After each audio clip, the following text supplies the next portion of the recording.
Balita mula sa Paris, sa Pransya, binato ng sapatos ang Iraqi journalist na nambato noon ng sapatos kay noon ay United States President George W. Bush. Disyembre noong nakaraang taon ang inasinta ni Muntadhar al-Zaidi si Bush sa isang press conference sa Iraq.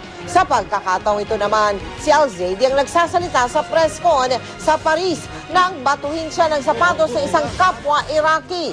Muntik na siyang tamaan sa mukha. Nagkaroon ng komusyon lalo na nang gumanti ang kapatid ni al-Zaidi. Agad pinalabas ang lalaking nambato. Balik po tayo dito sa Pilipinas. Ilang mga kilalang pangalan sa politika ang maglalaban-laban sa matataas na mga posisyon sa ilang lalawigan. Samantala, sa Bulacan naman po, ayaw pa rin bumaba sa pwesto ng kasalukuyang Gobernador John Mendoza kahit na may desisyon ang COMELEC. Nakatutok si Julio Segovia. Ikinandado na ang Kapitolyo ng Bulacan ng kampo ng umuupong gobernador na si John Mendoza. Hindi raw bababa sa pwesto si Mendoza kahit na si Roberto Pagdanganan ang idineklarang nanalong gobernador ng COMELEC 2nd Division. Sa resulta ng election protest ni Pagdanganan, lumabas na lamang siya ng mahigit 4,000 boto kay Mendoza. Pero giit ni Mendoza, hindi niya dinaya ang kanyang 15,000 botong lamang kay Pagdanganan. Posibleng ginigipit lang daw siya ng administrasyon matapos siyang umanib sa Liberal Party kamakailan. Hindi po tayo titigil hanggang sa huli na ipaglaban ito hanggang makarating sa Supreme Court.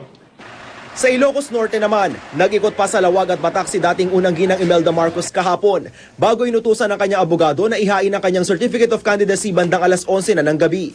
Makakalaban ni Imelda si dating Congressman Mariano Nalupta sa pagkakongresista ng ikalawang distrito. Kahapon lang dinaghain ng COC sa pagkagobernador ng Ilocos Norte ang anak niyang si Amy Marcos. Naghain na rin kahapon ng COC si Isabela incumbent Governor Grace Padaka sa kanyang ikatlong beses na pagtakbo bilang gobernador. Makakatapat niya si outgoing Representative Faustino D. III na tumalo sa kanya sa pagkakongresista nang una siyang tumakbo noong 2001. Sa Kidapawan City naman, marami-rami ang humabol sa deadline ng filing ng COC. 3 sa 4 na maglalaban-laban sa pagkaalkalde ang naghain ng kandidatura ilang minuto bago maghating gabi.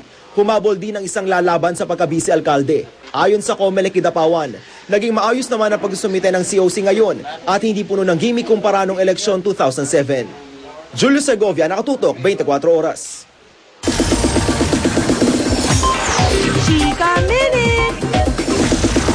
Tumanggi raw ang Magalona family na isama ang pangalan ng yumaong master rapper na si Francis M. sa Eastwood Walk of Fame. Hindi tuloy na iwasan ni Herman Kuya Germs Moreno na sumama ang loob. Yan ang chika ni Nelson Canlas. Congratulations! 30 artista ang ginawaran ng kani-kanilang bituin sa ika-4 na batch ng Walk of Fame sa Eastwood City. Reminder na, alam mo yun, meron mga taong nanonood, meron mga taong na-appreciate kung ano yung ginagawa mong trabaho. Yung maliit na na-contribute ko sa industriya, nabigyan ng pagkilala. That's why I'm here. You know, I am honored to get a star. Magandang regalo raw para kay Mami Mildred Kadaweng ang makita ang pangalan ng kanyang anak na si Marky Cielo sa Walk of Fame. I'm sure hindi lang ako yung natutuwa pero lahat ng mga katribo ko. Sa kabila ng maningning na selebrasyon, hindi na itago ni Kuya Germs ang kanyang tampo. Tinanggihan daw kasi ni Pia Magalona na ilagay sa Walk of Fame ang pangalan ng yumaong asawang si Francis. It was a promise to nung napansin ni Kiko nung siyang nag-represent sa parents niya na nandiyan dyan, Tita Duran and Pancho Magalona, tinanong niya sa akin kung kailan ko na may lalagay yung pangalan niya.